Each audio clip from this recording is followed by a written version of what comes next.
Hi. How's it going? I'm so glad you all came out today, and I know that it's a smaller crowd, as people were saying, than we would have hoped for, but we're all here and we're all in it, and I think it's just amazing. So a big hand for yourselves. I'm so excited that you're here.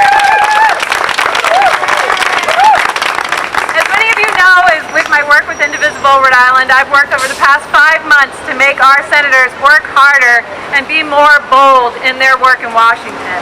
And we've done pretty well so far, but I think at this point we've gotten to the point where our senators need to play the hardest ball of hardball that they've ever played.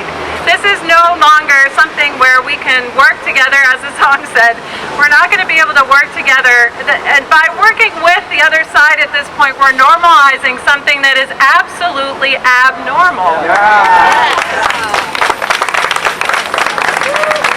So what we're doing right now, what we're hoping for, and the purpose of this whole rally is that we're trying to embolden our senators in response to the Comey firing and the lack of an independent investigation.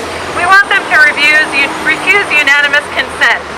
So to me, this was kind of a new concept. I don't know that much about how the Senate works, but essentially in my reading about unanimous consent is something that is essential for Senate to work properly. So it's this tactic that senators have the ability, individual senators have the ability to cause a lot of trouble on the Senate floor. And so what they do at the beginning of a Senate session is ask for unanimous consent. And essentially what that is for people to say, you know what, I'm going to sit down and shut up and we can just get things done today. So what we're doing right now is we're asking our senators to refuse unanimous consent so that they're going to say, actually, I'm not going to sit down and shut up today because this is not normal and we're not doing anything until we get an independent investigation.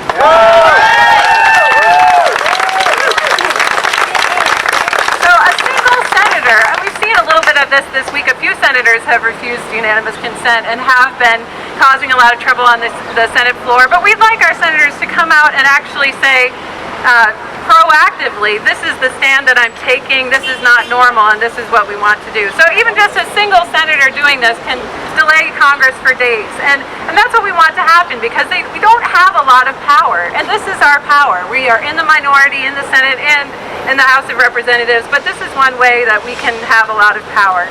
So in advance of this rally today, I spoke with the chiefs of staff of both Whitehouses and Senator Reid's offices. And, you know, usually we just descend on them and make requests, but I said, you know what, today I'll ask in advance. So we're going to have this rally, and this is what we want. Will you just sign on to this and tell me yes, so that I can go to the rally and tell everyone that this is what you're going to do? Well, this did not work, of course. But in response to my request, Senator Whitehouse's chief of staff, George Cavallo, told me, well, Jane, you know, if they were to come out and say that they were going to obstruct, what if some wonderful bill came up next week that would help all Rhode Islanders? Right, so then what would we do? We've already committed to obstructing, and then the people of Rhode Island would lose out.